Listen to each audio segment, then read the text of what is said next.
Welcome to the Salmon Runs YouTube. Enjoy the video. You start by gathering proof and access, a valid government ID and the birth or PSA marriage record showing your mother's maiden name. Next, log into your SSS online account or prepare to visit an SSS branch with a printed member data change form.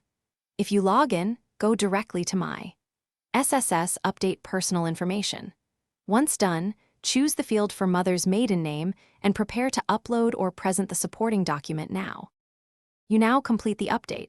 In the online form, type the mother's maiden name exactly as on the PSA record, including punctuation and spacing.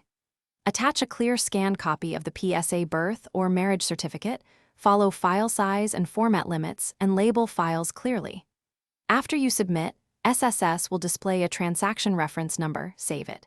If you visited a branch, get a stamped receipt. This step is critical because mismatch spelling, finish by monitoring the change status in My SSS or by calling the SSS hotline. Typical processing takes 7 to 15 business days but may vary.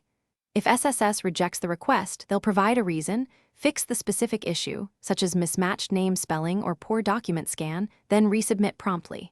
If status stalls, bring originals and your transaction reference to the branch.